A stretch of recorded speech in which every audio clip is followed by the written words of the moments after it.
What's up, everybody? For the first time ever, you are not just listening to, but actually watching the Barbites podcast, which is the podcast for law students looking to life hack their legal careers by learning from the most successful lawyers and hearing what steps they took to get to where they are today. I'm your host, Michael Goldfaden, founder of the plaintiff's personal injury law firm, Goldfaden Law, located in San Diego, California.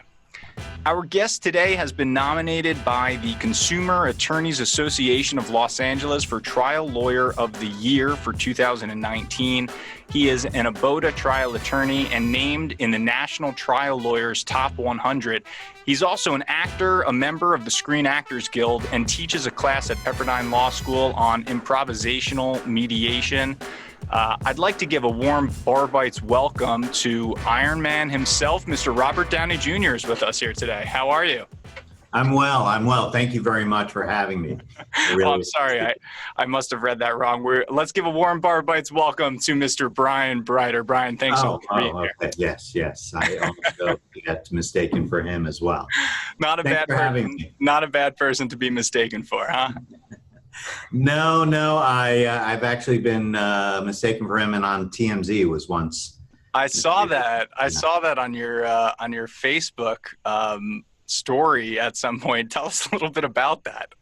I was in a restaurant about 6-7 years ago, and there was a basketball game going on, and our team was losing, and I heard cheering or a ruckus going on behind me. I'm like turning around to see who it is, and I see a girl choking, blue, and two people standing next to her, like just panicking. And I just stood up, knocked a chair over, ran over, and realized she was choking. And I started giving her the Heimlich.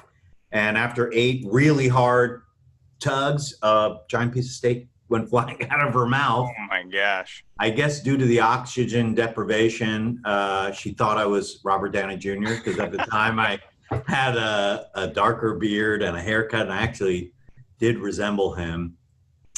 And she took a picture asked me if she could take a picture, and posted it on her Facebook. And somebody from TMZ saw it because she wrote, "Robert Downey Jr. just gave me the Heimlich." And oh my gosh. I'd gotten her information, then later wrote to her and said, "Sorry to disappoint you, but I'm not him." And then TMZ picked it up and did a story on it. That's fantastic. A ridiculous photo of me looking like Robert Downey Jr. If I have to share the photo, I might as well. Oh, absolutely. There are worse things that you can have your 15 minutes of fame for than saving a person's life who's choking on a piece of steak. That's quite a story. Yes. And I guess the interesting and ironic thing was that, the personal injury lawyer, gave somebody a Heimlich. Oh, you see it here? I love it. I love it. All right. So that's who I'm getting mistaken for every now and then. Not much lately with my gray beard. Robert Downey Jr. in his nowadays in the latest Avengers movie. Well, Brian, thank you so much for being on our podcast today. I'd just like to give a quick background to all of our guests as far as why I'm doing this Barbites podcast. We film here at the University of San Diego, and the purpose of it is intended to give law students a little bit of a glimpse into the many paths that you can take to achieve success in the law, or little bites of information into becoming members of the California Bar. I think a lot of students are probably tuning in today to hear about some of your unusual trial techniques and your use of improv in the courtroom. My first question to you is, have you always been interested in acting, or is that something that you developed once you were already an attorney? Well, I'll put it all out on the table. When I was like 4 or 5, my mom had me in those JCPenney underwear ads for kids. I don't have any pictures of those, do you? So, and then I was a kid actor. I would do commercials growing up in Miami. And my sister was a drama teacher, so I was always like thrown up on stage. So at an early age, I had become involved with it, and I did some, special training when I was in elementary and middle school.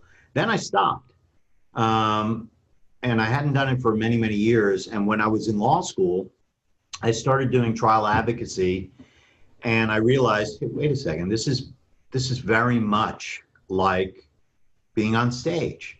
And so I decided to take an improvisation class, and I quickly said, oh, well, this is exactly what I'm going to be doing in trial. And then I joined the improv troupe and started doing shows with them. There was an agent there, and I got signed, and then I got into the Actors Union, and I started having like a dual career of acting and law. Wow. But when I realized I couldn't pay my bills with acting, I started focusing more and more on law. But I really devoted about 25 years to really becoming a master at improv at Groundlings, Second City, UCB, IO, all these different well-known schools for improvisation. And I started translating those skills into the courtroom in telling stories, because that's, after all, what we do as trial lawyers, is we're telling our clients stories. And during the trial, there is no script you really can follow. So many things happen during a trial that are completely unplanned, that if you're not able to improvise in the moment and be organic in the moment, jury's never going to believe you, and you'll fall flat on your face. I've seen it happen to lawyers who are against me that couldn't, roll with the punches.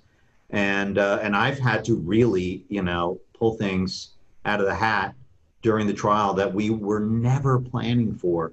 We had no idea what was going to happen.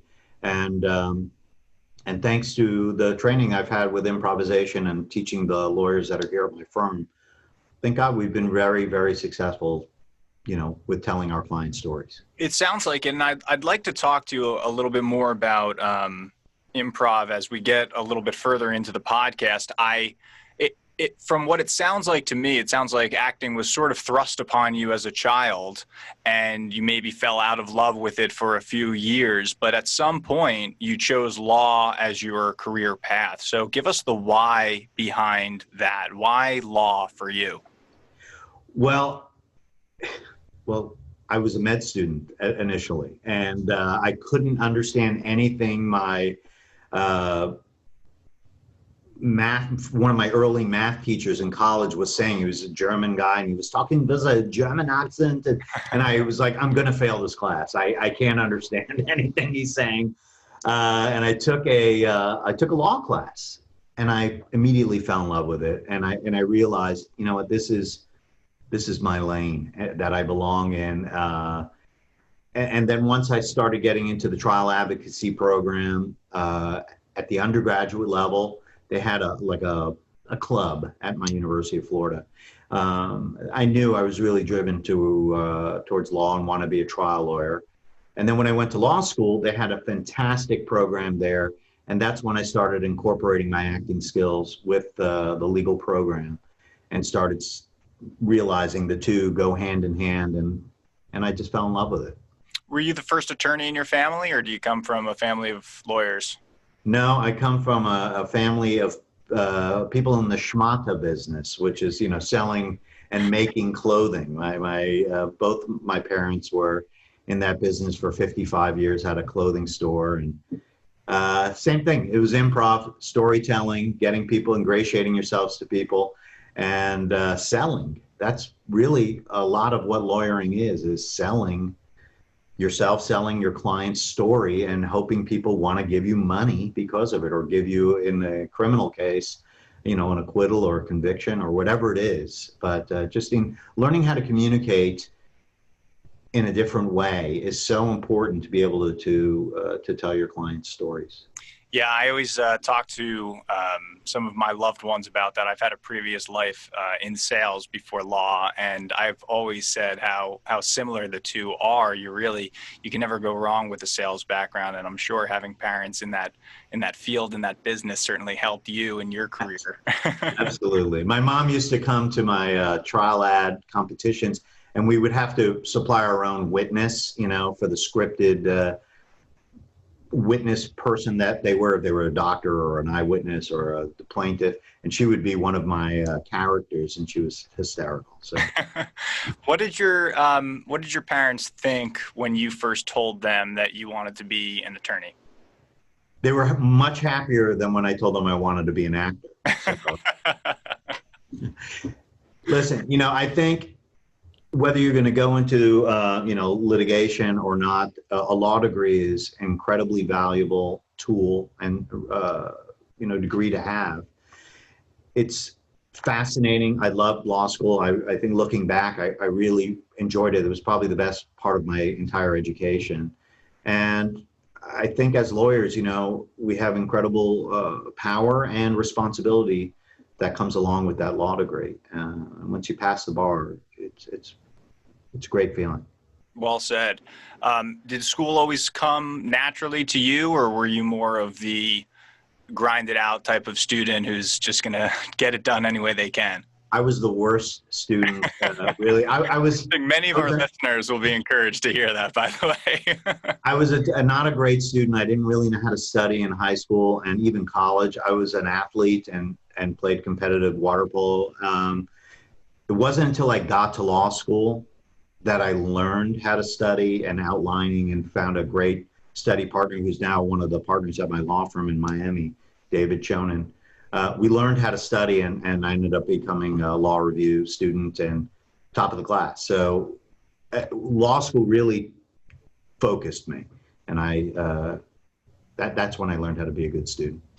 Take me back a little bit earlier, before law school, when you were growing up. How would some of your teachers have described you as Brian Breiter, the elementary school or middle school student? What kind of student? I was the class clown, actor kid that you would be like, oh boy, this guy. And I was also an athlete. I was a student athlete and really did well. Listen, I was in good classes. I was in honors classes, and I did well. I didn't do poorly, but I didn't get all A's, certainly. And I didn't apply myself as hard as I could have.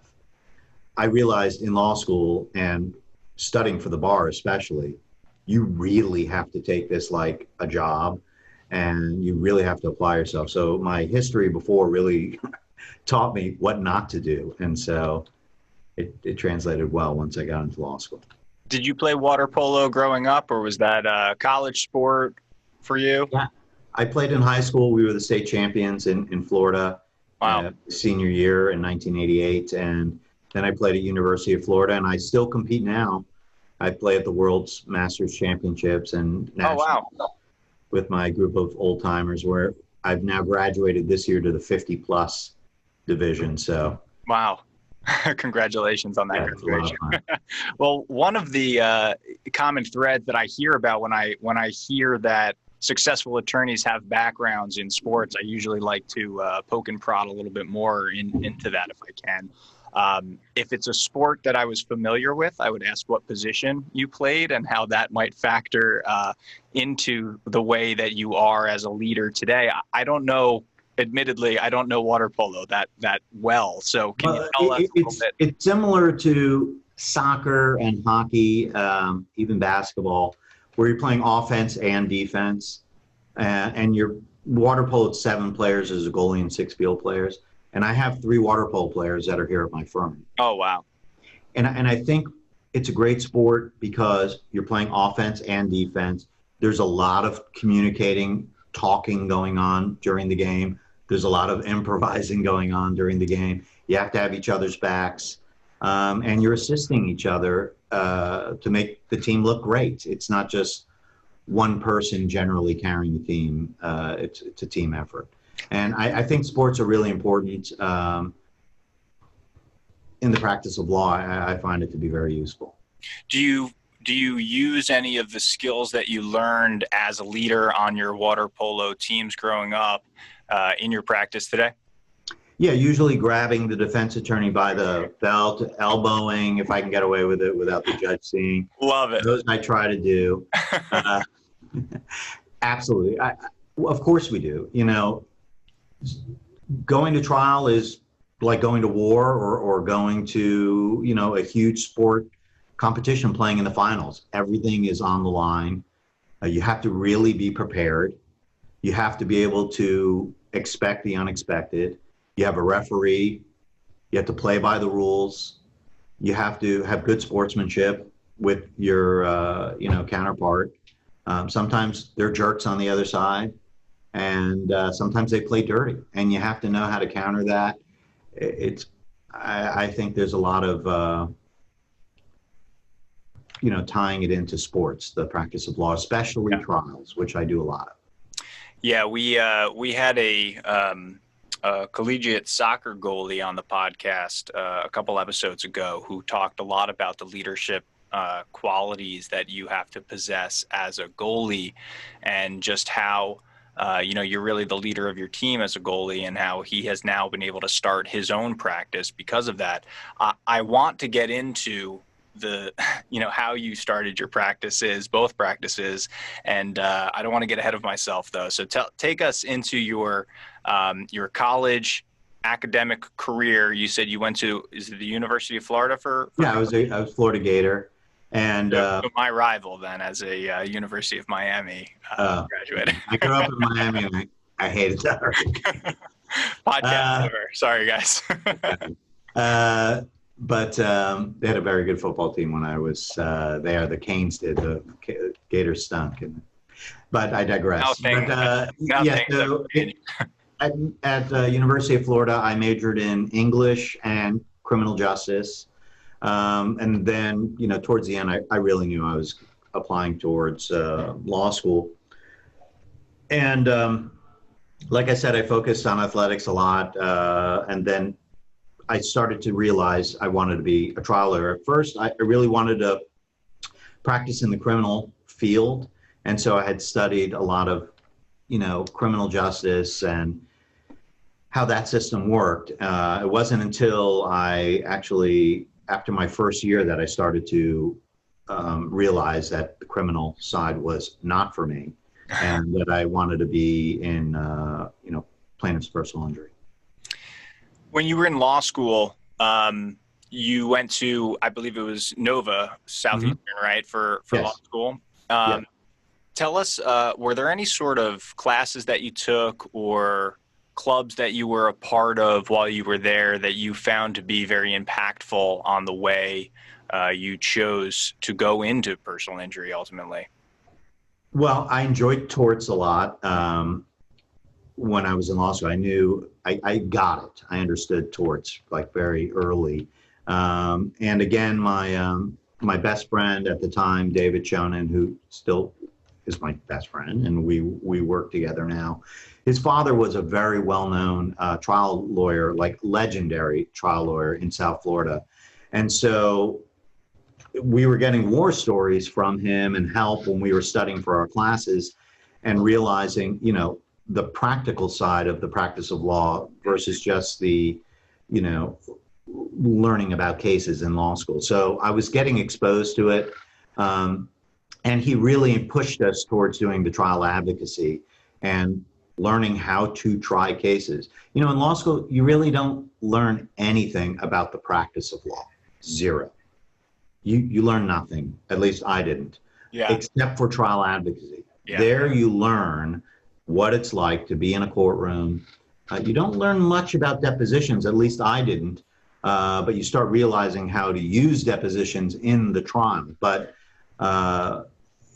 that's what I got most out of law school was trial advocacy. Evidence was a huge class because you really have to know the evidence code when you're trying cases. And con law, I love that class as well. It was one of my stronger classes. So I enjoyed those. Yeah, we always talk about, I tell my students, number one, trial advocacy as a class here at the University of San Diego. I always tell students to take it. I actually coach one of the mock trial teams. So I think it's the closest that you can get to real trial experience as a student. You get a case file. You have to come up with an opening, a direct, a cross, give a closing argument. And so I always encourage students to take those classes because those were the most impactful classes for me as well. We've also started to do something at the university a couple of years ago. The dean instituted a trial advocacy practicum where within your first semester of law school now, the students are learning how to obtain actual practical skills that you're going to need in the law. So I've taught the course. There's a client intake that they learn how to do. I was just going to say, the hardest part about being a lawyer is getting cases. I know, right? And so, like, you better learn how to talk to the client and do the intake and get them to hire you. Yeah. That's great. That's great that you're teaching. Yeah. So the students, I think most of them find it very, very helpful to learn how to do a client intake. They learn how to conduct a deposition, and the course ultimately culminates in them doing a closing argument at the end of the semester. But every student, whether they are interested in litigation or not, they take this class in the first year of law school now. So it's fantastic. I'll tell you two other things you just made me please. think about this, because law school was so long ago, I forgot that I had this. I was a certified legal intern at the public defender's office in my third year, and I got to try cases. I got to try misdemeanor criminal cases with an attorney, but I got to do the opening. I got to do the closing argument, and they were all loser cases. Of course, they weren't going to give me anything really, on the line. These clients were, definitely, those were tough cases to do, but they let me do it. Yeah. And I'll never forget meeting one of the upper public defenders who said, "Hey, I want you to pretend like I'm one of your clients and you're coming to the jail to interview me." And he snapped like this and turned into like a criminal. Wow. He was acting. Right. And, just took the posture on of this bad guy. And I went into to interview him, and you really got what it was like to interview, a potential criminal defendant. Yeah. And you realize, oh no, this is, I've never done anything like this, because they would send me to the jails to talk to potential, defendants in cases. And it was very eye-opening. Then I was realizing, oh boy. And I'll never forget the time where they sent me to interview a guy who had already been convicted and tried of murder, had been released, and was back in for another alleged murder. Oh my God. And I was in the cell alone with the guy, and he was a killer.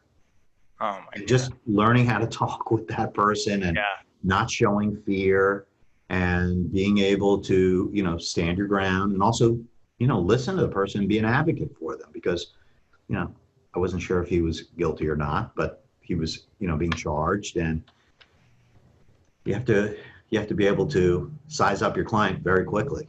Yeah, so much of the law I find is sort of this trial by fire, where you learn very quickly. I always say you learn a lot quicker by making mistakes than by doing things right the first time. You certainly don't want to make a mistake in a situation like that. But talk to me a little bit about, it sounded like that person that put you in that position was someone from the public defender's office, right? That wasn't someone who was associated with the university, or? Well, the university put us into the program for the certified legal intern. You could pick prosecutor's office or the public defenders. Sure. I chose public defender, and I said, give me the toughest guy or gal here to be under. I don't care who they are. I want someone who's going to be tough. And they gave me the toughest lawyer there, who's really hard on me. But it was great, because I learned, and I had to gain his respect. And then he gave me the shot to do trials. A lot of the guys and gals that I was in the program with never really even got to try a case, because the person they were with didn't, have the faith in them, or they didn't push hard enough and really be aggressive and be like, hey, look, I want to do this. And it's scary, because, you're getting up there for the first time. And so I got to, really, I had a great experience. The other thing I want to tell you was, I was an intern for a federal magistrate judge. I was a clerk in my final year as well. And that was amazing, because I got to see some of the best trial lawyers in the country in federal court. And I got, to be in chambers with the judge on huge issues. And I really got an understanding of the court system very early, so that when I started my first year of practice, I tried a case my first week. Wow. At a firm, and was solo. And, wow. that would, I felt very comfortable in the courtroom. It sounds like you were very forward thinking in seeking out mentors early on in your legal career. That's one of the things that I think is the most important part of practicing, especially if you're practicing and trying to start your own law firm, being a solo practitioner. I know that our mutual friend, Jason Linden, thinks of you as a mentor and has told me as much. Were there mentors that you had outside of the public defender's office? It sounds like you had one. It sounds like you had one with your best friend's father, who was a big mentor and big time lawyer in South Florida. Were there mentors or anyone in law school, like professors, that stand out to you and as you look back on, you credit for some of your success? Yeah, I had my evidence teacher who was the trial advocacy coach, Sure. if you will, Professor Friedman. And he was really fantastic. He encouraged us. He really taught us to think outside the box. He knew that I was doing the improv and acting, and he helped me cultivate that and allowed me to really experiment in the courtroom, in the mock courtroom, if you will, to develop those skills because he had never really been exposed to it. And we started experimenting with, hey, don't write out your closing. Don't write it out. Don't read it. Do it like you're doing a monologue or a play. And so we started experimenting with that and being creative and using visuals. I use a lot of visuals in my trials. I guess we'll talk about that later. And he was instrumental in helping me develop those skills. Yeah, classes like that, I do think that they are underutilized or underfunded and under whatever. They're not in law school the way that they should be because, I had a class at the University of Miami that sounds sort of similar. We actually had a litigation skills class where we were filmed doing some component of a case, giving a closing argument, let's say, or cross-examination. And we had real sitting judges who would volunteer their time as adjunct professors who would critique us during the performance and after it. And then we would go into a video review with actors, with actual actors. And I just found it to be so... I thought it was so different from the rest of my friends and their experiences at law school. And so when I had heard that you teach this improv class at Pepperdine and that you use these skills both in the courtroom and in your practice, that's something that really stood out to me because it resonated with me as a law student. And I think it's great that you utilize that in your practice with your team as well. Yeah, once a week. Well, we had to cut back during the pandemic, of course, but we would do a weekly workshop, improv workshop, where I also bring some guys or gal who's just a pure improviser, a professional improviser, comes in and does the workshop with us once a week. And wow. we do short form games, improv games, and we also do long form storytelling as part of the training. And these other attorneys here at my office have zero acting background.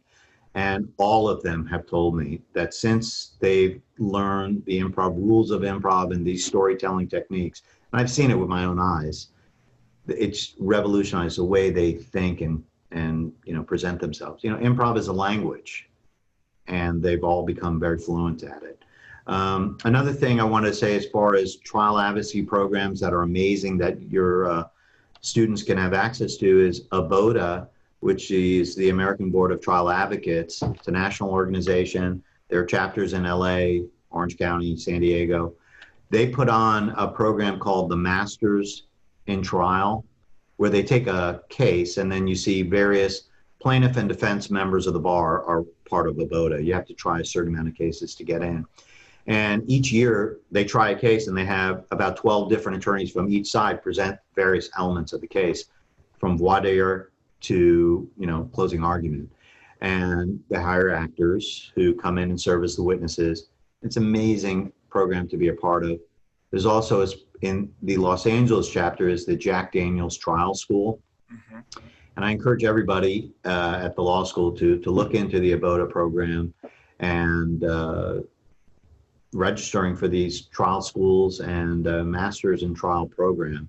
They're really fantastic, and I've been a teacher and speaker and just audience member in them for many years. And it's quite an honor to be someone chosen to be a member of the Abota Trial Attorneys. I know that you need to try, I believe you said when you were inducted, if you will, into the Abota Trial Attorneys, you needed to try at least 20 cases to verdict in order to be inducted onto Abota. And for someone who is a personal injury or just a plaintiff's attorney, any attorney really, they recognize that acronym.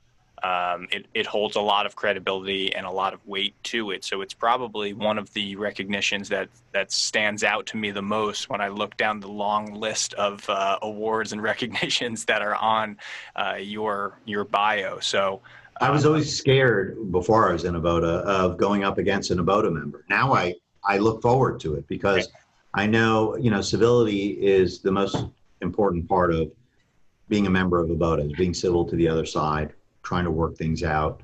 You have to be an advocate for your client. There are times where you will fight hard and so will they.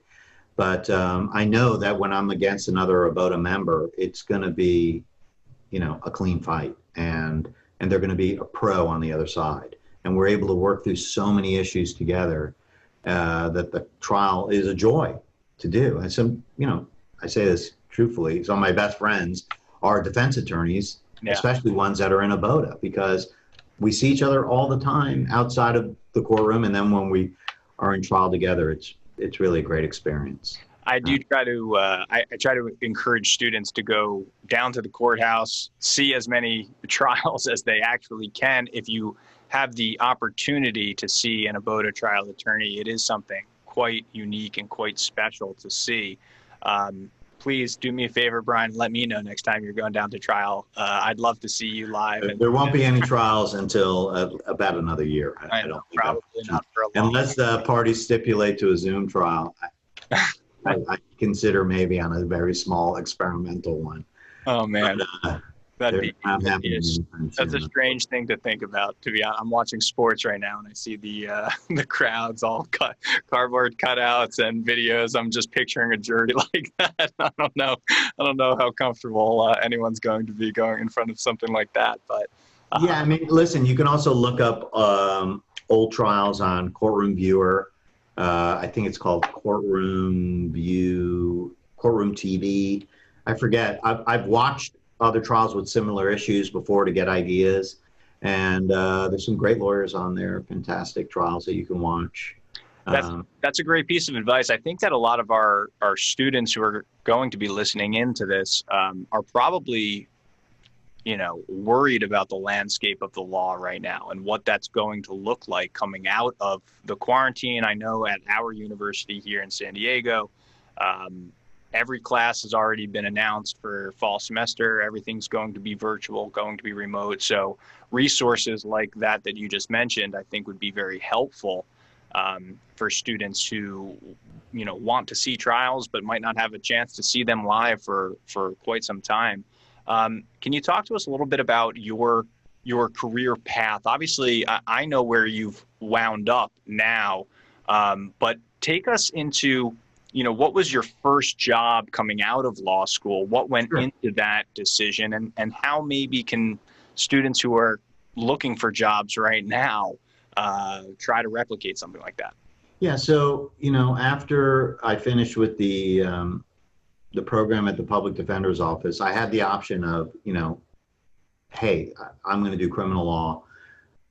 And I just didn't love it. I didn't find it fulfilling for me. And then I also, spending a lot of time there, realized I wasn't going to be able to pay off my student loans with the money that I was going to be making working in Public Defender's Office.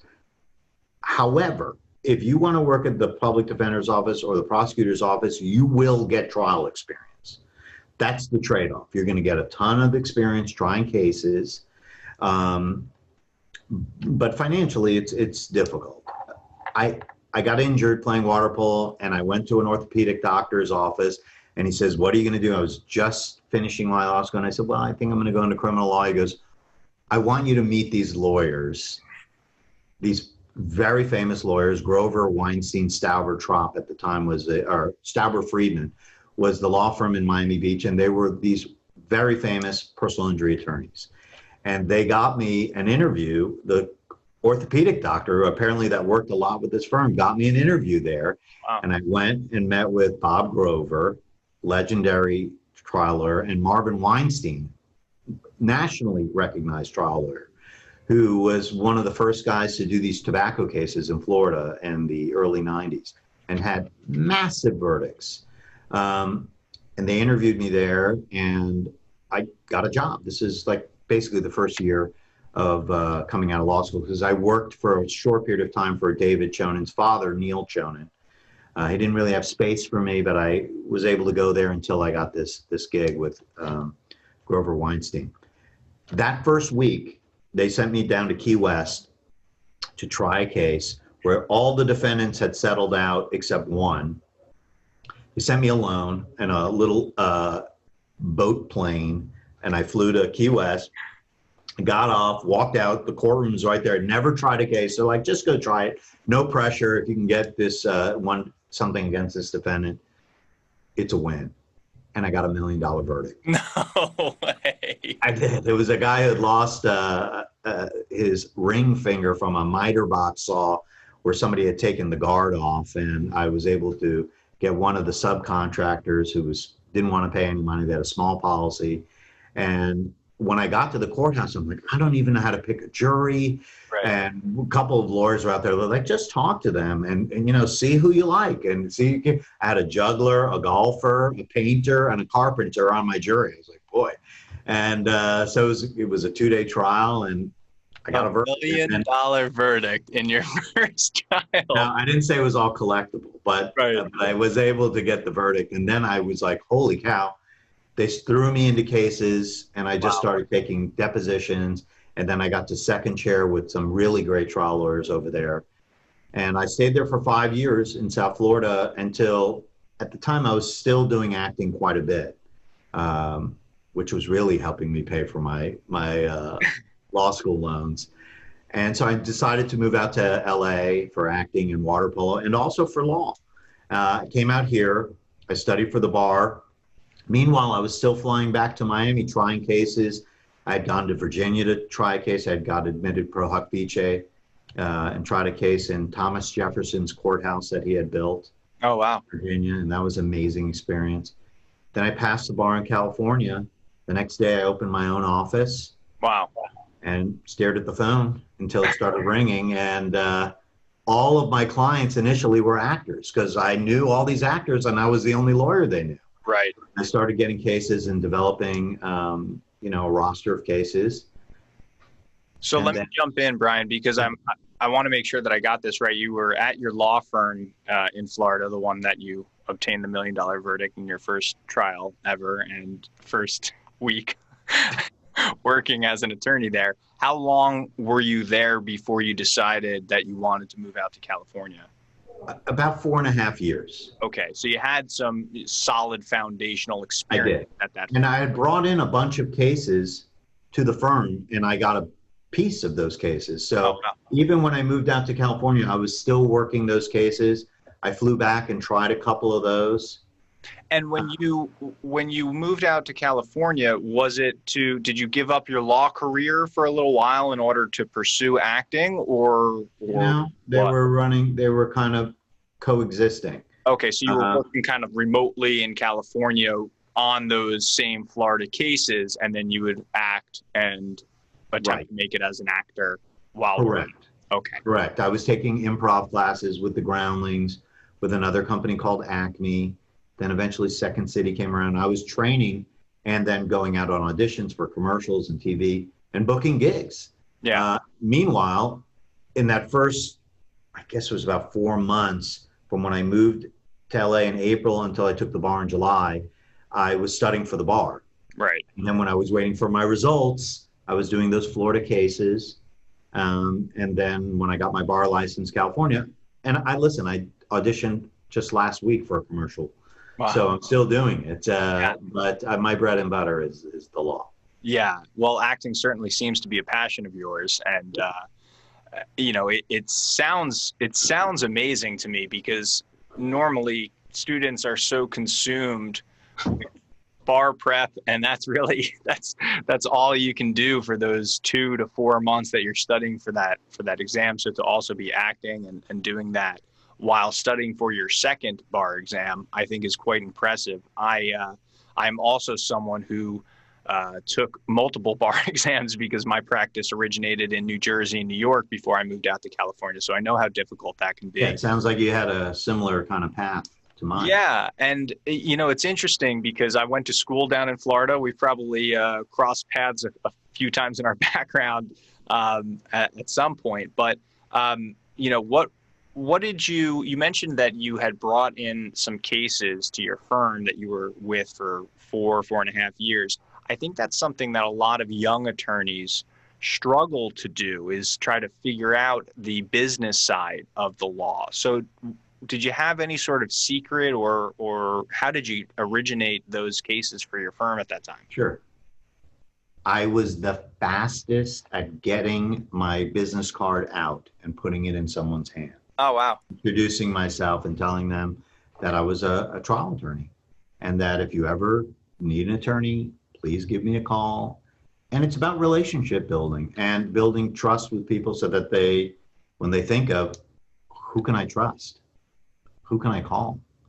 And in Florida, I had a huge, social network of people. This is before the internet. This is before marketing. Like there were yellow page ads back then.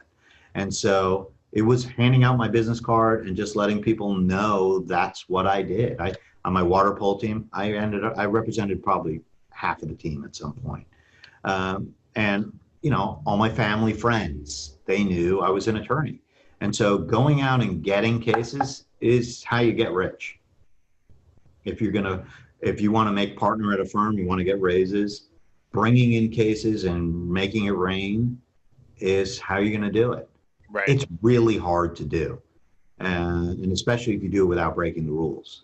I'm sorry, I didn't mean to interrupt, but I wanted to follow up and ask you, do you find that the business cards, handing those out, do you find that translates to today, to 2020, or is there something else that you are doing now in order to generate business? How has your business and networking changed over those years? Well, when you have this much gray hair and you've been doing this as long as I have, I mean, it's a great set of hair, by the way. Thank you. We've got many guests who don't have that set of hair. So part of my marketing. At this point, I have a reputation in the community, and business cards aren't what they used to be. Now it's your website, your online reputation. I have a lot of reviews from clients that I worked really, really hard getting my clients a great result, having them feel like they were part of the family of our law firm. And that translated into them going and writing about their experience. And now when people search us up, they can compare apples to oranges and see what consumers say about, working with my practice. I don't do a lot of advertising at all. Really none. But I get referrals from doctors, other lawyers, defense attorneys refer me cases. And like I said, I get a lot of calls from, doing things like this. People hear about us, they're curious about it. Or a lot of lawyers actually, don't try cases. I'd say 90% of lawyers don't try cases. They don't know how, they're afraid. They're too busy. They've got too much stuff going on in their life, whatever it is. And trials are very expensive, very expensive. And so, and they're complicated. So what I do is now, people will search us out because they want someone to try their case. And there's many fantastic lawyers in LA that try cases. There's very few though. It's a small fraternity of men and women in LA that actually try cases. And so people search us out. Yeah, going back to the first part of that answer, I think that business cards, at least for me, I have started a firm and use business cards. And what I'm finding a lot of the time now is people will you'll hand them a business card. They might take a picture of your business card on their phone and then check the business card or something like that. Yeah. So I find that the website, things that you mentioned, your online presence, very, very important things to a young lawyer who might be listening in and wondering how to start their own practice. And networking. And networking. Yeah. You know how many cases I refer to young lawyers to help their practice get started? I turn down probably 80 or 90% of cases that come to us because at this point, they may not be a good fit for our firm. We do really big, 7-8-figure cases. Right. And so when I get called on smaller cases, I try to mentor these young lawyers and refer them to them, number one, so that they can get their practice going. And number two, down the road, there might be a monster case that might be too big for them. Sure. Or very difficult liability or complex medical issues. Right. Or a case that is going to go to trial and they need a partner. And we'll finance that case. We'll teach them how to do it. These young lawyers, when they refer a case to me, I don't just have them refer it and that's it. I'll have them sit in the depositions with me. I'll take them to the mediation. I'll have them sit second chair at trial. And that's how you learn. Yeah. It's really the best way to learn. It's a unique thing, at least for me, it's a unique thing for practicing in California. When I practiced in New Jersey, co-counseling a case with another law firm wasn't common practice. It was usually, hey, either, refer us a case or don't, but there wasn't too much of this information sharing and like trying to mentor a younger attorney if they weren't in your law firm. But I find it to be very different here in California. I find it to be exactly what you're talking about. A lot of solo practitioners, young attorneys are seeking out, more skilled or people with more experience. Exactly. And I think it's a great way to practice, but I've noticed that you have co-counseled a number of your recent verdicts with other attorneys. Are they from outside of your law firm or? Yeah. Absolutely. There are guys and gals that I refer cases to that just have taken my improv class before, have come to watch a trial, and that have, sought counsel from us. Sometimes they just call me and say, Brian, can you give me some ideas on what to do in my closing argument in this case? Sure. Or what do you think of this expert? Or how would you mediate this case? How would you approach it? So many people have done that for me. I'm always willing to share the information. CALA, Consumer Attorneys of Los Angeles, is a great organization. CAOC is the California organization. And I've met some fantastic lawyers who've been willing to share and mentor me, especially on the defense side. When I became a member of ABOTA, Mike Schoenbuck, who I tried a case against, a multi-million-dollar case along with Brian Panish. I was against Schoenbuck and I was co-trying the case with Brian Panish. Those were the two that ended up nominating me for ABOTA. Oh, wow. And I call my friend defense attorneys for advice all the time. Yeah. It's really important because I'm always learning. And you have to be creative, and you have to transform yourself constantly with the way the business is changing, especially now with COVID.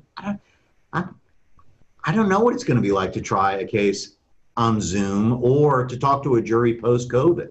What's that going to be like? And there's, tons of podcasts going on right now because people aren't trying cases. And so we're really kind of figuring this out along the way. And it's important to learn about that stuff. Yeah, I think you're not alone in wondering what that landscape is going to look like coming out of all of this stuff. But it's certainly forever changed in my mind, at least when you hear about Zoom depositions that are being taken and things like that. Obviously, we're doing this podcast via Zoom. I think there's a lot of benefits to it, and I think a lot of it is detrimental as well. So we'll just have to see what it looks like afterwards. I want to jump in and just tell you the benefit of mentoring also. Two of my star trial lawyers, Jeff Toomey, who's walking by right now, and Chance Pardon, who was a water polo player I played with. Chance I knew since high school, and Jeff, while he was in law school at Loyola, both interned here with me. I got them to be certified legal interns. I had them try cases with me as certified legal interns. Wow. On the day Jeff Toomey got sworn in, he got sworn in by the judge, tried his first case. Wow. And we got a verdict. I let him do the opening statement. And I let him cross the defendant on the case. You have to find someone to help you. It's hard to do it alone. And so don't be shy about joining organizations and getting out there and finding, mentors to yeah, learn. I think that's fantastic advice. It sounds like I personally think that lawyers tend to be risk averse people in general, but I find that the most entrepreneurial and the ones that are willing to take those risks are usually the ones that are the most successful in our field. You mentioned that the day after you passed the California bar is when you decided to open up your own practice. It was actually the day before, because I found this, actually the same office I'm in now. It was, they had one little office available, and there was these old timer lawyers that had been here for like 40 years.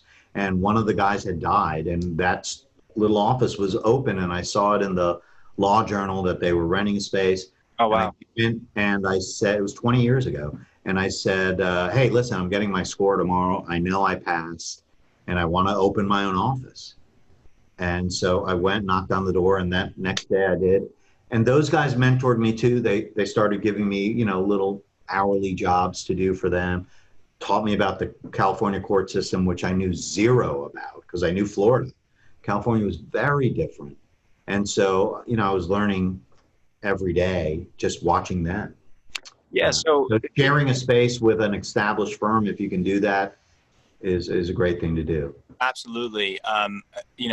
I find it interesting that you had practiced in Florida originally and then moved and practiced and took the bar exam in California and opened your California practice first. So how was it that you ended up extending your practice to include Florida and then ultimately partnering up with your self-described best friend, where I assume you guys are now in business together? And yeah, we are. Yeah, I have my law offices of Brian Breiter in South Florida. We do cases throughout the entire state of Florida, and we have the office here in California.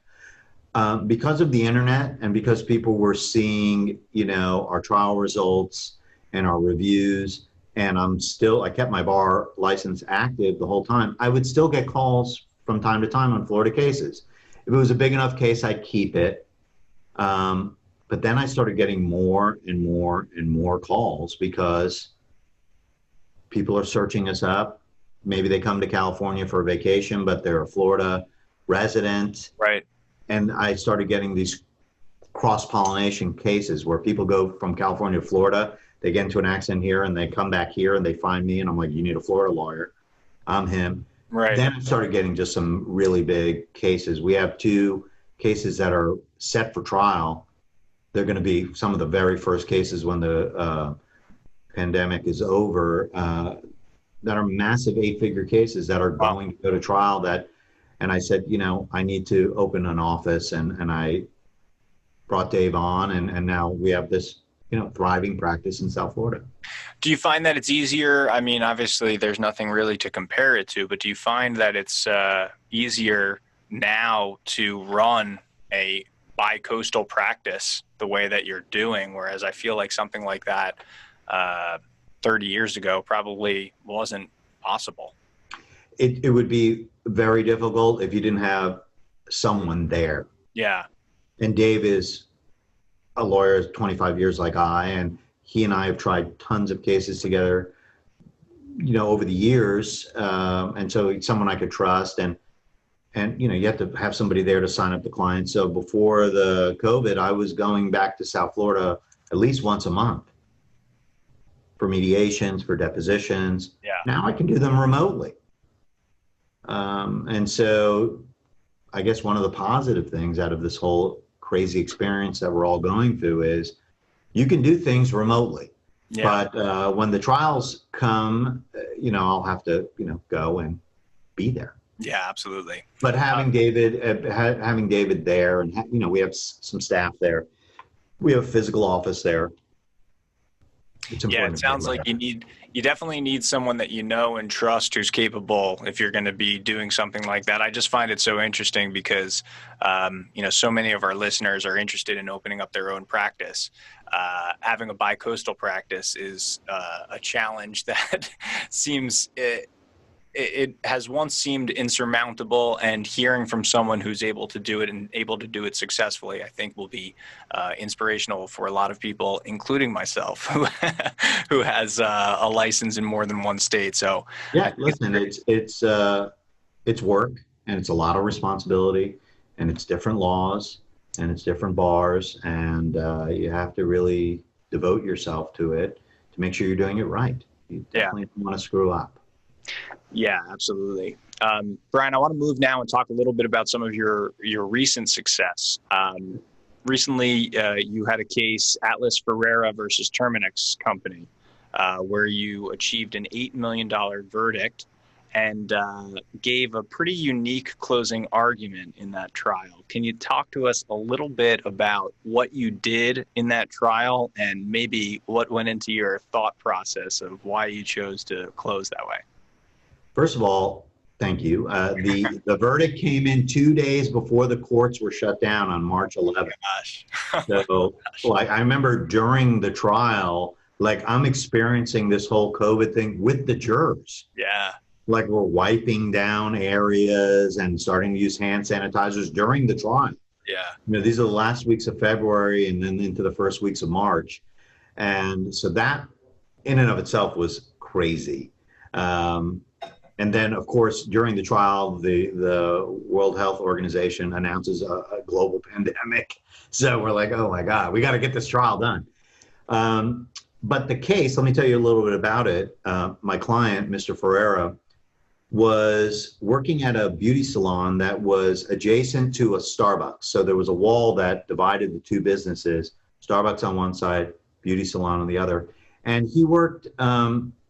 the guy, he was an amazing guy. He is an amazing guy, his early 30s, who had devoted himself to fashion and fragrance and beauty. He had been a recruiter for modeling agencies for many years. And the guy had an encyclopedic knowledge of beauty supply and fragrance. He had a nose like Beethoven.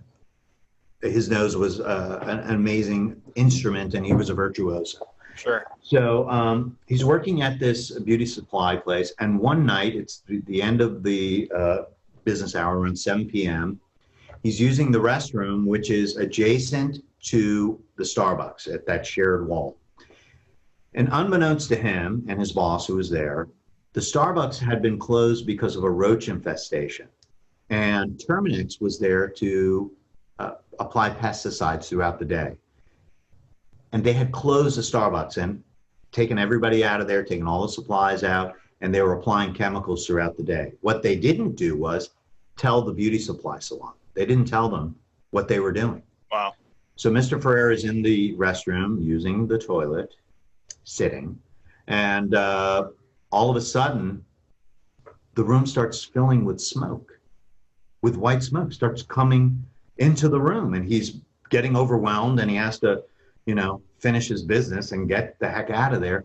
Right. He bursts out, he starts screaming, and there's, this smoke pouring out of the room. His boss comes, and they go banging on the door next door. They thought it was a fire. And they see someone who, just this lone person in the back of the Starbucks.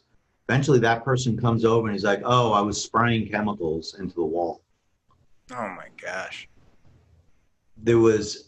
We found out during the discovery and during the trial that there was no insulation between the walls. They had never inspected. They never knocked on the door and said, hey, we're going to be spraying poison. And there were holes and cracks in the, where the shelves and plumbing were in between the two. And that's how it came into the bathroom. and he started breathing in these very toxic pesticides. There were 6 different pesticides used.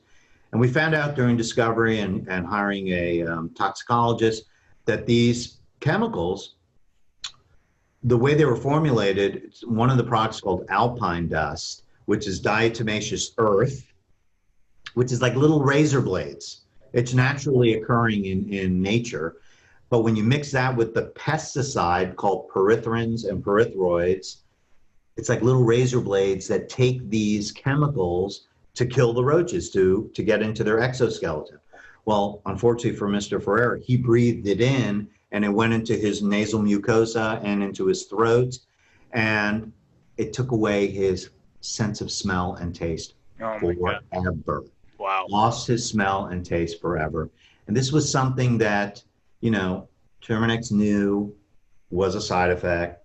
The applicator who was putting the chemicals in used it the wrong way, had the applicator upside down, so it was causing tons of this material to come out instead of tiny little puffs.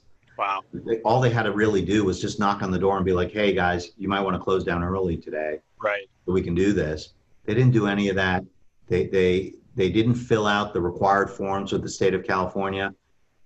They submitted blank forms where they should have listed all the different poisons that they had used. So we never really found out how much of it they were using. It was our position that they used too much, which is why it was pouring over into the other side. And what's the employee wearing at this time? I assume he's wearing something that looks like a hazmat suit when he's administering. During part of it, they were.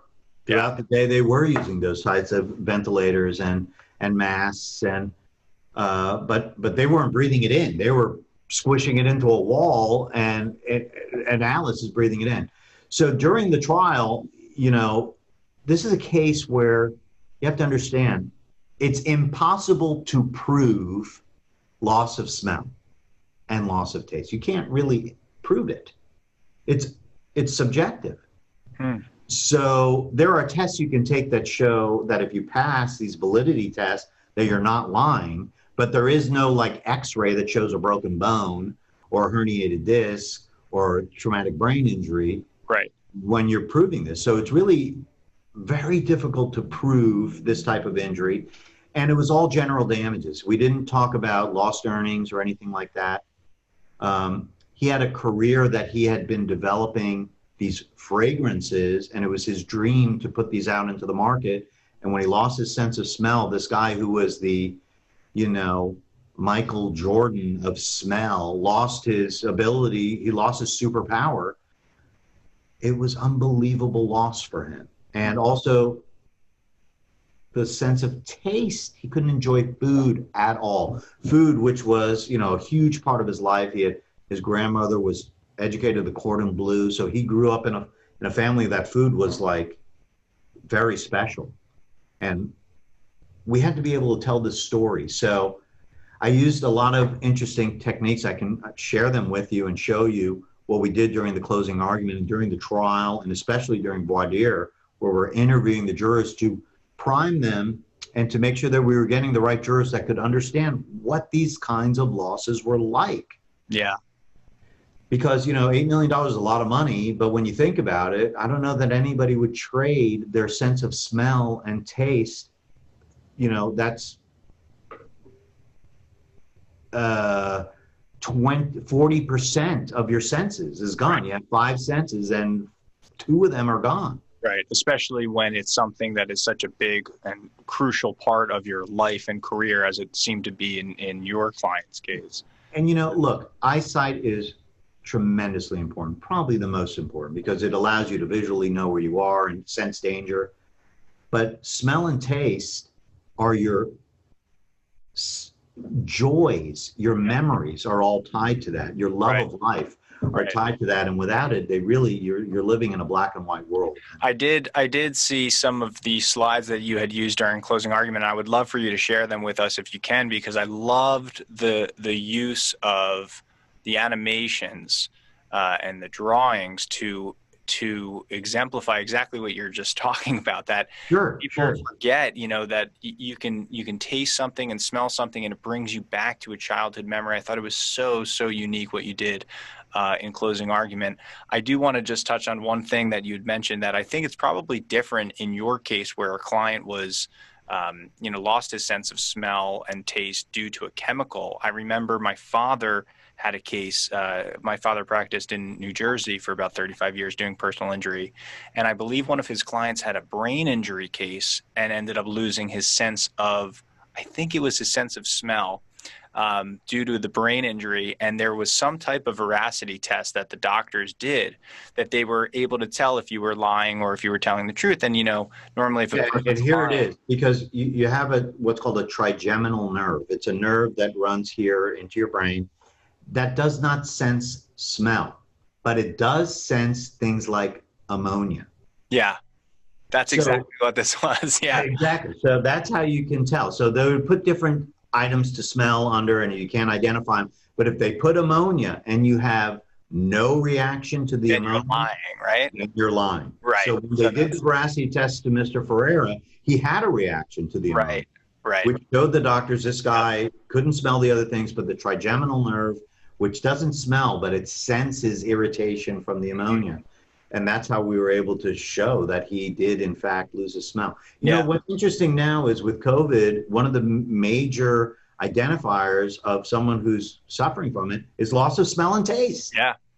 Yeah. And so it's just fascinating now that really it was very little known kind of problem that people would have you wouldn't really encounter. And now people are seeing and hearing about loss of smell and taste every day. Oh yeah. And Really just what you have to go through when you can't smell or taste. Your life is so bland for however long of a period of time that lasts. For people with COVID, I know that there are people who I'm close with on the East Coast who have suffered from and now recovered from COVID, who had a loss of their sense of smell and taste, and the way they described it is just absolutely miserable. They don't want to eat. They don't want to, You talked about memories and Yeah. how smell and taste is tied to memories. And in my closing, the first thing I did before I said anything, I got up and I played this clip, and I'm going to play it for you now. Let me just get it set up.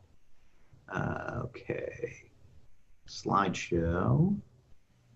Give me 1 second, please. No Here problem. we go. All right, 1 second. I have to share my screen first. That would help. Here we go. And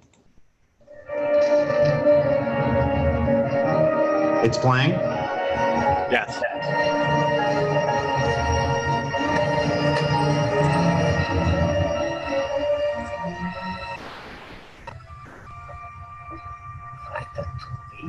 That must be joking.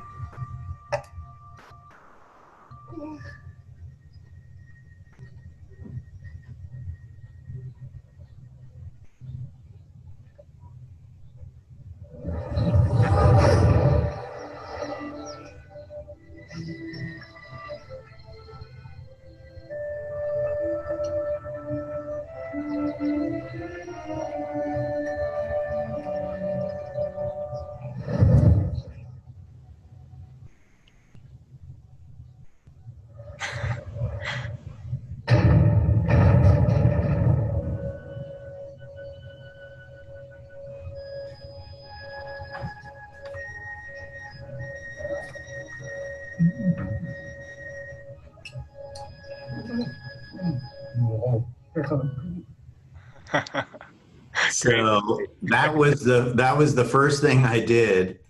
I just was quiet, and I let that play, and I saw all the jurors get taken back to wherever they were. I had a Brazilian juror that I was talking to. He was talking about a feijoada, this Brazilian stew. I had this woman from Ecuador who was talking about these delicious ceviches she was eating.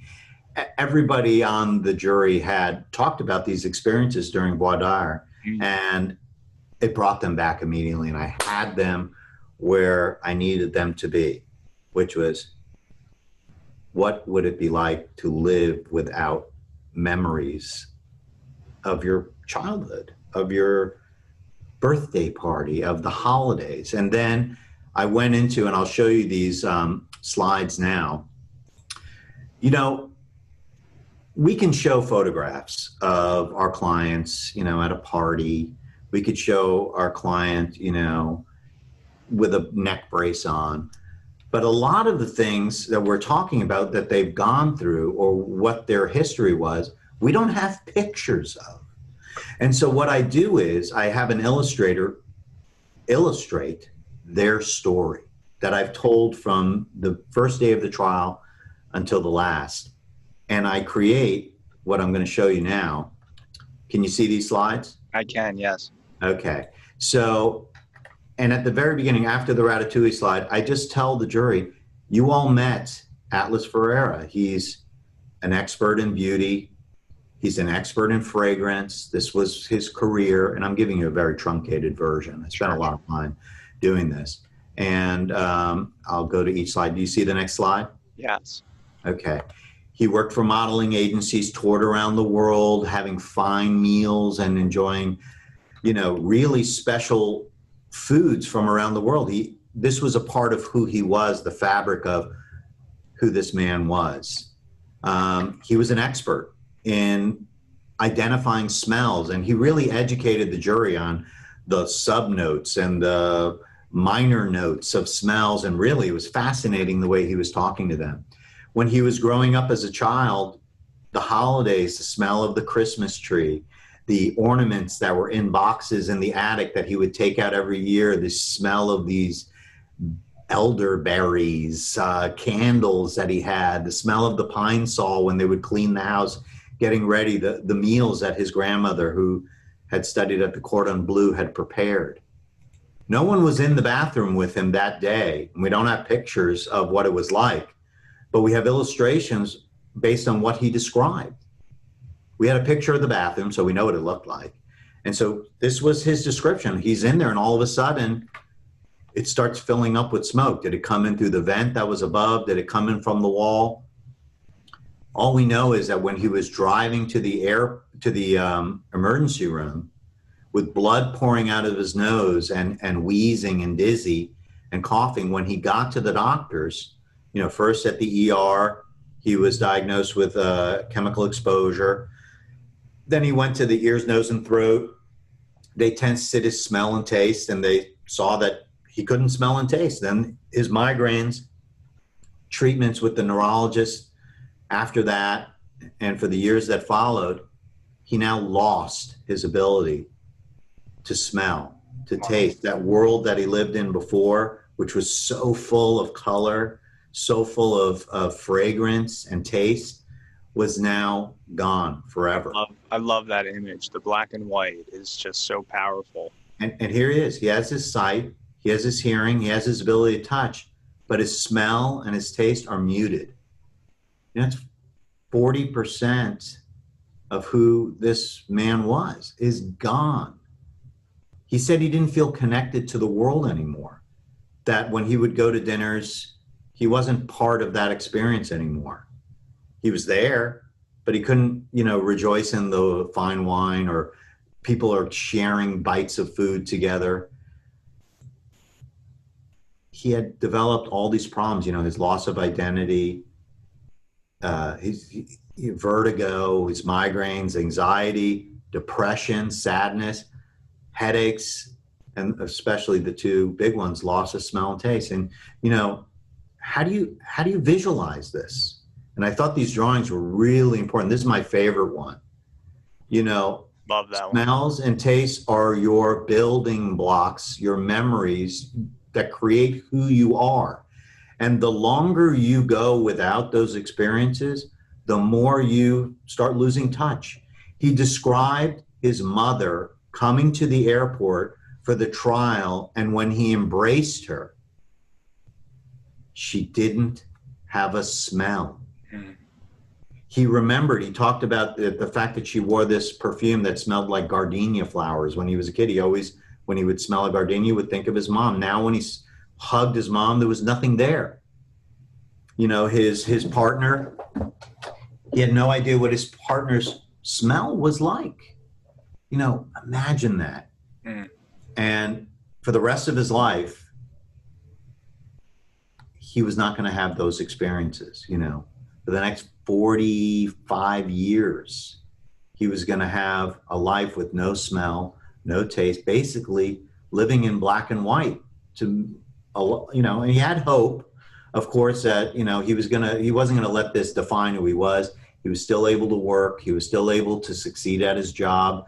He just had to shift what he was doing. He had to give up that dream of the fragrances that were about to go on the market. And it was very powerful loss for him. And I thought using those drawings to put the jurors in that place, because as trial lawyers, we can't break the golden rule, which is, how would you feel if you lost your smell and taste? What would that be worth to you? You can't say that. You do, it's an immediate mistrial. But when you have, these drawings, it forces the viewer to kind of say, hey, wait a second, I can see now what he's gone through. And although they don't experience it, they can identify with it.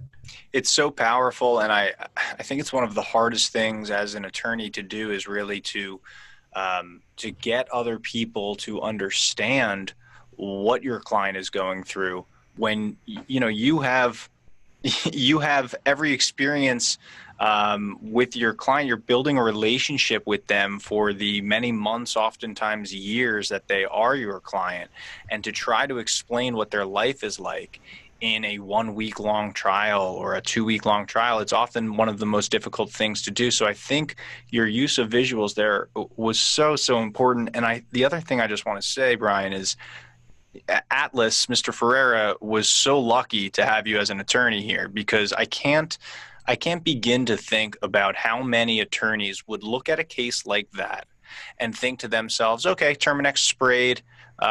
They sprayed this toxic chemical in the bathroom. He went to the emergency room. What were his medical bills? They look at the economics and they think, okay, like maybe, the rubric that I've heard, let's triple the economics and we'll ask for that in our demand. And you're missing it. If you are doing client intakes and you are not finding out what brings this person joy, what do they do for a living, and what do they do as part of their passion, you're doing a disservice to your potential clients because of exactly what you did for this man.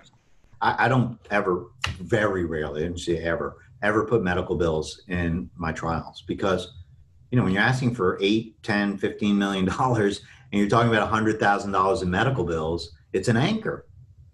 Let's talk about this $100,000 in medical bills. That's what the defense wants you talking about. And then how unreasonable those bills are. They're talking about all that. We're not here to talk about bills. Wow. That money doesn't go to my clients. That goes to doctors and hospitals. We're here to talk about what was taken away from this person. Oh, that's so interesting. Ever. So you don't even talk about the hospital bills, the medical bills. No. Unless they're huge, hundreds of thousands. $500,000. Okay, then that's real money we're talking about. Sure. But for the most part, I think in my last 8 trials, I think I talked about bills once or twice. Wow. Future bills are different. Futures are different, because if you have a life care plan where a person's going to need millions of dollars in care, that's future care. That's different than the past. Especially if your person had health insurance, you don't want to be talking about that, or lien treatment. Right. You guys will figure out what lien treatment is. But when you're talking about bills, you're not talking about losses. You're not talking about harms and losses, human harms and losses. And that's what it's all about, really, is the human harms, the human losses. Those are the life-changing.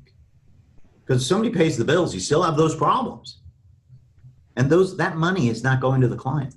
It's going to the doctors, going to the medical facilities, going to the cane or the walker or the wheelchair company. It's a fantastic little nugget of information that now I'm rethinking of the way that I've been thinking of a number of trials that I have coming up. And it's that's what the defense wants you to do. Yeah. The defense wants you to do it that way, because that plays right into their playbook. Wow. And I really try to do keep them off balance. Well, you certainly have a way of thinking outside the box and cutting against the grain. Can you talk to us a little bit about some of the unique ways that you have delivered closing arguments, whether it was in this trial or arguments in the past? I just find it. Well, let me show you another interesting bit from this Terminex trial. And so I'm going to share my screen with you again, and I'll show you two things that I think were interesting. So I'm going to move to the next slide. So let's see, play slide from current slide. Okay. So do you see the screen? I do, yes. All right. So this was our expert who talked about how the defendant, Terminex, screwed up in doing things wrong. And so everybody can associate a report card. Everybody knows what it's like to get a report card and to get grades. And people, have kids too. A lot of jurors have kids and they know what it's like. The report card is a big deal. And when you were a student, getting your grades was so important. So we talked about, hey, let's grade what Terminex did. How did they apply these pesticides? They did it upside down, way too much. They did it the wrong way, F. What did they do to prevent it? F. What did they do? The pesticides were like bullets that went into this man's nose and they rolled the dice. F, F, F, F. And what was their final grade? An F. Then we got the defendant expert. They had to agree with the same thing. What did you grade your person, pass or fail, the way they did it? They didn't follow their own rules, they failed. They didn't do the chemicals correctly, failed. They didn't, go and tell them next door that they were going to spray, fail. All of their things were fails, and they also got an F. So what you're doing now is giving a visual and using a grading method that jurors are familiar with. And you're really making them get upset too when you start hearing the defendant saying, I failed. And this is a case where they're denying liability. Wow. And you're really, using judo against them. That was one thing that I thought was creative that we did. I'll show you another one. You mentioned earlier that I did my closing argument as a game show. Talk to us about that, because that's something that I think you asked me, like, how do you come up with like these out of the box things? Well, it was during the trial, and I think it was like day 7, and I'm asleep, and it's hard to fall asleep when you're in trial because your brain is going. And I remember like waking up at 3 a.m. I'm like, I'm doing this. And I just had this vision of a cheesy game show host, like a Saturday Night Live sketch, where they do these game shows, like with Alex Trebek has, them on Jeopardy, and they're like the worst contestants. And you're like, what? And you're watching this and you're like, how could they be so dumb?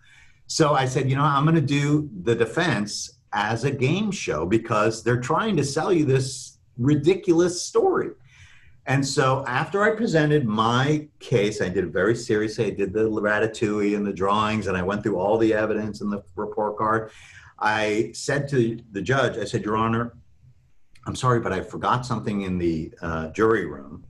And I grabbed the microphone and I went into the jury room, and then now is what I'll play this for you, and I'll do it like I did it for them. I'll do a truncated version. Do you see this? I can, yes. Okay. Ladies and gentlemen, live from Los Angeles, it's America's favorite game show. Tell the truth. Yes, tell the truth, where you, the studio audience / jury, get to determine whether the defense was telling the truth or lying to your faces. I'm your host, Brian Breiter, and I'll be presenting the defense Terminex case for you, and you get to decide, were they lying or telling the truth? Let's meet our panel of witnesses. Mr. Ortiz, the applicator, Jennifer Fox, the expert applicator for Terminex, and of course, Michael Kaiser, the regional manager for Terminix. You heard all of their testimony. And yes, were they telling you the truth? No, he said he did everything right, but he held the can upside down. He told you he sprayed the chemicals in one spot, but he lied and told you and I just went through it, each one as this character, as a cheesy game show host, standing in front of them with a microphone, going on and on and on and saying, they didn't tell you the truth when he said the buck stops here. He saw dust. He said everything checked out, but he was lying. And I went through all the evidence about all the lies they told. And then I said, ladies and gentlemen, we're now going to take a commercial break. Brought to you by Terminix. Then I did a commercial as the Terminix guy that you would see in a commercial.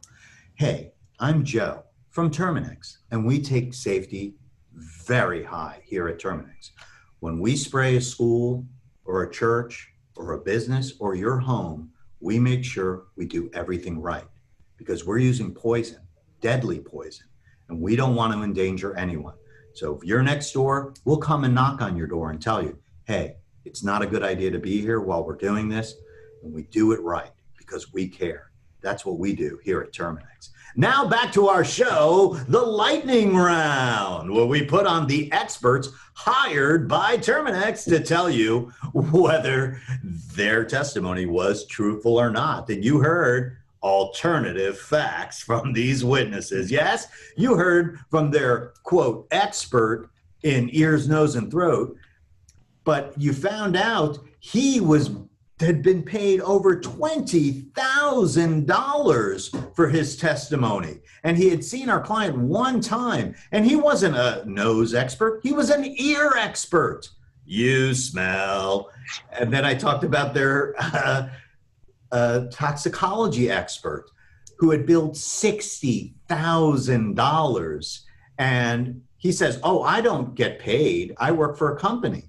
Well, we asked him, do you own stock in the company? Yes, I do. So the more he testifies for this company, the more stocks his stock portfolio goes up. And he admitted he would never breathe in this dust. He would never go in a room with that. They had conflicting testimony, their own experts. Then they rolled the dice with safety. That's right, ladies and gentlemen. If Terminix rolls the dice and they get anything other than snake eyes, they get off scot-free. Let's see what they roll. Oh, no. Snake eyes, they lose. That's right. They rolled the dice with safety. That roach was another metaphor I gave later in the trial. But I did this and my armpits. I was just going to say, how nervous were you? So sweaty. I wore like 2 t-shirts because I knew I was like hyperventilating. I was so exhausted after doing that. I really had to pace myself. Well, now, can I ask you, what was the defense attorney doing while you were doing all of this? Well, I didn't see him because my back was to him. Right. But I had told everyone on my team, and the whole audience was filled, not to laugh because it was very funny. And I could see the look on the jurors' faces were like, and I saw some like holding their mouth trying not to laugh. And I think I looked back once and the defense attorney was like beet red. Yeah. But, I learned from a very famous trial attorney who I interned with. His name was Richard Sharpstein, who did a closing argument in federal court as Columbo, the detective. Ma'am, he's like with a hat and a trench coat. And I talked to him about that. And he said, Brian, it's closing argument. You can do anything as long as you are arguing the facts. Wow. And I took a big risk. And the jurors told me after that was really risky. Yeah. But it worked. Wow. Because it was so ridiculous. And then after I presented it, I said, I know that was ridiculous. And I saw some of you were trying not to laugh, but that's their defense. Yeah. They're trying to, it was like a Saturday Night Live sketch. I told them that. I said, it was so ridiculous. They want you to buy that. And I know you are too smart for that because we talked a lot during voir dire and I could see the jurors nodding. I knew I had them at that point, but it was risky. And you have to read the room. You have to make sure that you can get away with it if you're going to be able to pull that off. Yeah, well, I don't recommend it in every courtroom. You say it's risky. It begs the question, does it ever go horribly wrong? Have you had an experience where you attempted to try something outside the box and it either got shut down by the judge or objected to? I mean, I've had no, thank God it has not gone wrong. Okay. In all these wacky trials that I've done. Once I did it as a 1940s radio show. Ladies and gentlemen, it's time for another episode of Super Mom and a Half. And I did it as a 1940s radio show. I had an 83-year-old judge who loved radio shows because we had talked about it during the trial. And I had some older jurors that really got it. And so, in those, I kind of was like reading the room. Can I get away with this? And I used my improv theater background, kind of taking the temperature of my audience through that whole week. What can I get away with? Sure. Because I was testing these theories throughout the trial. And you just got to take a risk. There's a famous trial lawyer, his name is Nick Rowley. He famously dressed up in a chicken suit during the closing. You could watch it on courtroom TV. His client was the mascot who wore a chicken suit, and the whole football team intentionally piled on top of him, gave him a brain injury. And he put on the chicken suit, and the judge was yelling at him while he was doing it. But he did it, and it worked. And so I haven't had anything blow up in my face.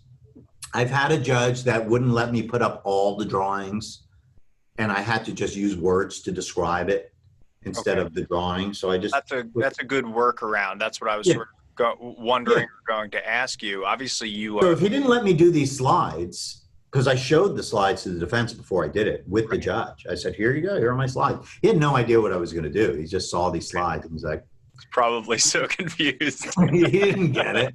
And then I started doing it. And then, the train was already rolling full speed. He wasn't going to stop me.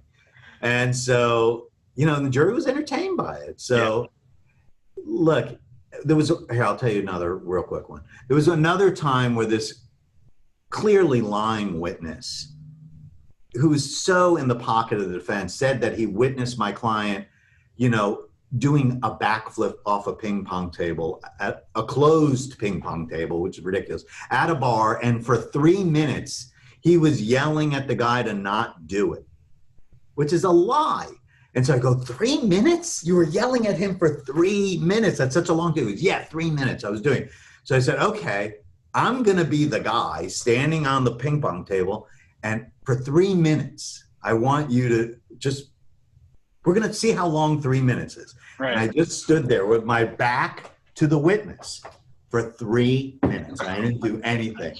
And the witness on the stand was this crazy person. He's like making faces and pointing at me. And the jury's like, for 3 minutes, you were really, and they knew he was lying. Right. And so, for 3 minutes of me being quiet is like an eternity. But I didn't know what he was doing behind me.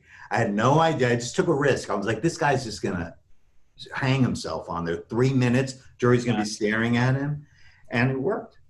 It's incredible, Brian. I have to say, first I want to give a word of caution to some of our listeners, because you obviously have a unique talent for reading the room, and obviously have a skill with improv that many don't possess.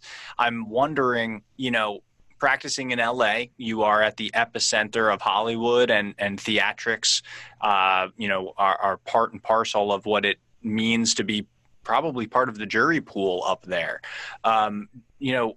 What would you do? Would you take these same risks, or would you do these same things if you were practicing in another jurisdiction? Well, I did a wrongful death trial, which is somber. It's very different when you're doing a wrongful death trial. Sure. In any other kind of trial, immediately the energy from the minute the trial starts is very different. But I did some out-of-the-box stuff, and this is in the oldest courthouse in California, in Mariposa, up in Yosemite. It's a one-room courthouse, and it's old-fashioned, and I took a risk there, and I did some storytelling techniques that, I was really I sat down in a chair, I got up real close to the jury, I just talked to them really quietly. And I talked about the fact that this table was piled high with money. If my clients, you hear the door open and inside walks their father, and they could sit with their father and we all just leave the room and they could have 10 minutes to say goodbye, to hug them, to tell them how much they love them, they would take all that money and give it right back to the defense for that little, and I really brought the jury like into the room with the ghost of this man coming in there, and they got it. Yeah. And so you don't have to be big to tell a story either. So, but let me just say this. You're there to tell a story, and jurors want to be entertained. You need a hero, you need a villain if you can find one in the story. You have to find that journey, that arc. It's just like in any good Shakespearean play or TV show or movie, Game of Thrones. We all want to see that hero and the underdog and that moment where the story turns. You want to be able to show that to the jury in a way that makes them feel invested and empower them so that they feel like at the end, when they are writing down that verdict in favor of your client, that they're doing the right thing. Or on the flip side, if you're the defense attorney, winning it for the defense, that they're doing the right thing. Right. Doesn't matter what side of the story is on, it's the way you tell it so that the jury feels like you've done your job. Now, your case is only as good as your evidence. With bad evidence, I'm going to lose these trials most of the time, but I'm going to have a great result with a better story than I would if I just did it like, we have medical bills and they went to the doctor and here's their thing. Here's their best friend who said these were the problems. I don't find that it's the way I like to tell stories, or the stories that I'm invested in or entertained by. It's the ones that, I get weepy when I'm telling them. Yeah. Because you have to be real. You have to feel it. Yeah, we have a tradition in my family when you're growing up with I have an older sister who's also a trial attorney. My father obviously is, and just whenever we were growing up telling stories, if your story didn't sound like it was going somewhere within the first 2-3 minutes, it was like bored. Everyone just said, "Here comes the hook." And you learn very quickly, how to lead with your best foot forward and how to tell a story. I will say, Brian, that next time you're teaching one of these classes on improv, next time you have a workshop going on, please let me know. I'd be happy to spread the word to any of our listeners. I think it would be a fantastic opportunity for a lot of young trial attorneys, anyone. I'd love to come down to the law school and do, because I've taught at Calgary Law School and, like I said, at Pepperdine, and come down and you and I can, moderate a class together and show the students and really teach them how these rules of improv apply. I wrote an article some years ago with Jeff Grivis called "Whose Trial Is It Anyway?" Like, whose line is it anyway? Yeah. And it's about the use of these improvisational games and techniques. And you could Google it, and it kind of, explains our theories on how to use this art form, this language, in your storytelling.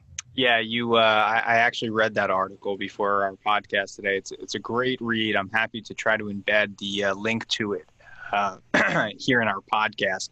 I think maybe our listeners would enjoy that read as well. Sure. Brian, I want to move into the final parts of our podcast today. It obviously, you've got a lot of unique closing arguments that you've touched on already. I'm interested to know, what are you scheming about next? It seems like a lot of these ideas come to you in the middle of trial or the middle of close. Is there anything that you're looking forward to or excited about trying in your next case? Well, I've got some really big ones coming up. They're all very tragic. I have one that is on video, where it shows a man on a bicycle in the bike lane going straight, and a semi truck makes a right turn without putting on his blinker, makes a wide right, doesn't look, and kills the man on the spot. And it's a case about his two daughters and what they've lost, and who this person was to them. And we've just started doing the depositions of the family members who are talking about who this person was and what this loss means to them. And the thing that came to mind was they had a picture album of their father, you know, growing up as little girls, as teens, and then coming into their womanhood, and now the pages are empty. That photo album will have empty pages when it comes to Dad. And I'm trying to figure out a way to visualize that so that people can see for the next 40 years that this man should have been a part of their lives. It's just going to be empty pages. Wow. And what that will be like for these women who no longer have the most important man in their life around, person that they turn to for advice, for comfort, for solace, and who they loved. And so I'm just starting to wrap my mind around that profound loss and trying to understand how to present it. How do I tell this story so that they can connect? And I don't want to give away too many secrets if my defense is watching this, but I definitely have not tricks up my sleeve, but just a story that I'm going to be telling. Yeah, wow. That sounds like an interesting case, and obviously a tragic case as well. But I'm confident, based on what you've told me so far and what I've read about you, that these clients of yours have obviously come to the right place. So I hope so. You know, and here's the thing: you don't really know. That's why you cannot prepare your closing really and write it out, because you discover stuff during the trial. You know, in the Terminix case, the courtroom assistant during the trial, it was at the end of the day, he would bring candy out for the jurors. And all the jurors were so excited eating up the candy. And even the defense attorney was like grabbing big handfuls of candy and eating. Meanwhile, my client is just sitting there. Watching them. Yeah. And I brought that up during my closing. Like, you all were enjoying not during my closing, during my direct of him. How did it feel to see these jurors enjoying the candy? Because I was happy for them. Yeah. Because I don't get to enjoy that anymore. Oh, man. They were all little kids again, Yeah. enjoying that moment. I go, what about the defense attorney? He goes, I was even happy for him. He obviously loves Snickers. He ate 5 of them. And so, you know, and the jury was laughing. And then, you know, when they brought out the candy the next day, they were, you know, a little bit more discreet. getting more discreet. But so, you know, you discover these things that if you're not like watching everything in the room, you really miss a lot of opportunities for storytelling. And, you know, I think it's a skill that everyone needs to develop. It's a great point. We try to teach our mock trial students and, you know, the students who are interested in trial skills how to bullet point out some of these concepts. And, you know, it's a tough thing, I think, for a law student to do, is just to react to what's happening in front of them. Obviously, improv classes and improv skills, I just think it's such a great idea that I'm now interested in taking myself. I've taken an improv class once in my past, and the fact that you've had so much success with it, and just talking about how fresh it needs to stay in your head in order to really keep those skills fresh and on point for when you're in your next deposition or trial or whatever it is. In depositions especially. Yeah, it's just especially great. In deposition, because if you're going from a script, you will miss 60% of the information that's available to you. And it's boring to watch. I mean, you know, we're doing our podcast here. We usually just do the audio recording, and I have my bullet points out and everything like that. But no one likes to see someone reading off of a script in general. And so having a natural cadence to your conversation and just listening and watching something that's not scripted, I think is just exponentially more interesting. And here's I think that the most valuable thing you will learn as an improviser is the ability to listen to others. Because most of the time, when you're in a conversation with somebody, you're just waiting for the other person to shut up so you could talk. But if you're really listening to what people have to say, especially the jurors, and you are developing those ideas and making them feel important and elevating their status, we could have a whole podcast just on this concept called status and what that means, where people perceive themselves, where they put their status in the room, in a group. It's the most powerful bit of information, learning that. Wow. But even something as simple as just memorizing each juror's names without ever looking down at the paper. I've learned, and I have this technique that it's very easy to teach and you can learn. I'll remember 50 people's names by looking down at that sheet, reading it once, and being able to identify every juror without looking down at the paper. That is a skill that I have to learn from you at some point. I have a feeling I'm going to invite you formally now for a second part on this podcast at some point this year. I would love to hear some of the ways in which you've taught yourself these techniques, because that's something that I, for the life of me, am terrible at people's names and memorizing people's names. And even when I remember, I'm like, okay, just pay attention. Here it comes. And then it's gone in a second. And my favorite part is after I've gone through the whole jury panel and bounced the names off of the defense attorney, comes up and he goes, and he says the person's name wrong. And he goes, no, that's me over here. And then he goes, I'm not as good with names as Mr. Breiter. Yeah. So, and then they're looking at me and I'm like, and then I get up during my second voir dire and I'm like, look, it's not a trick. I'm just listening. I just care about you. Fantastic. I love it. Brian, can you talk to us quickly? Any books that you would recommend to our listeners out there? There are some fantastic books. Let me start with improv books. Yeah. There's one called Truth in Comedy by Sharna Halpern. That's a great kind of Bible to have to learn about improvisation. And another one called Impro, I-M-P-R-O, by Keith Johnstone. He actually does a TED Talk. He's a legend. He's one of the pioneers of modern improvisation. And he really talks a lot about that status that I was talking about in masks, revealing who people really are and how they're talking to you. And it's fascinating. Those two books are great. And then as far as legal books, if you want to be a trial attorney, whether on the defense or plaintiff side, David Ball on Damages. David Ball on Damages, I think he's on volume 3 already, is brilliant on the way to talk to jurors about loss, about harms, human harms and losses. Another one is by Keith Mitnick about jury selection. It's called Don't Eat the Bruises. How to avoid bad jurors, how to lay the foundation to get cause objections, to get rid of bad jurors that can't be fair, and how to identify good ones and bad ones and develop themes and talking to them. Those are the ones that just jump out to me right now. There's another one I just got called 12 Heroes, One Voice. I think it talks a lot about improvisation. I just got it and I'm looking forward to reading it. But you always have to, as a trial lawyer, learn and develop new skills.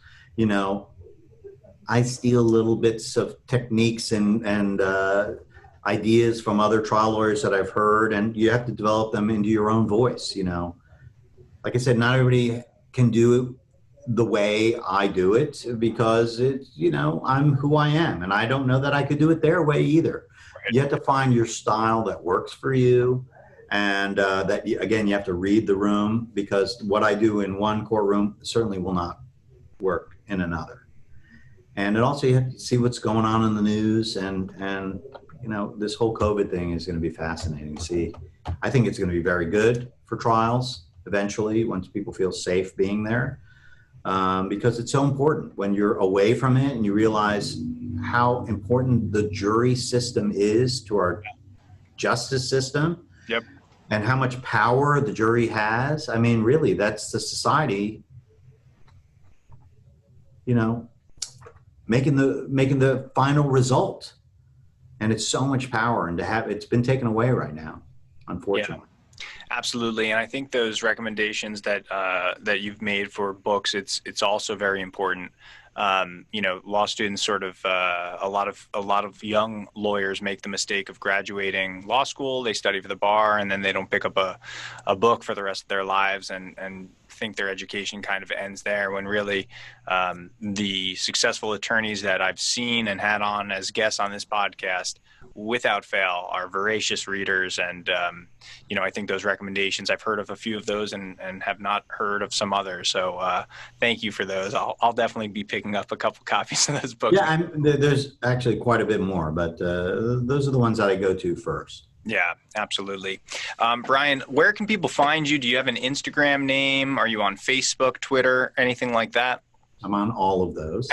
What's your... rattle them off for you? Maybe you can type them out. Law Breiter is my Instagram for California. Okay. And Breiter Law is my Instagram for Florida. My website is brianbreiter.com. That's Florida and California. Facebook, if you just type in my name, they'll pop up. Twitter is Law Breiter. TMZ, you'll find that. Well, Brian, I just want to thank you again for being here today and for taking the time out of your busy day. I know that you're very busy right now, and I know that your time is valuable to you. So thank you for being here as our guest. You have been quite an entertaining guest. I don't know how we're going to top this in the future. Hopefully, if you know, what we can do is we'll figure this out. We can do an improv one, and we involve the students, and we get the Zoom, and we actually do exercises. I think it would be fantastic. I love it. I love it. Great. Always coming up with great ideas. Guys, I'm your host, Michael Goldfat. You've been listening to the Barbites podcast with Brian Breiter. Brian, thank you again so much. My pleasure. Thank you.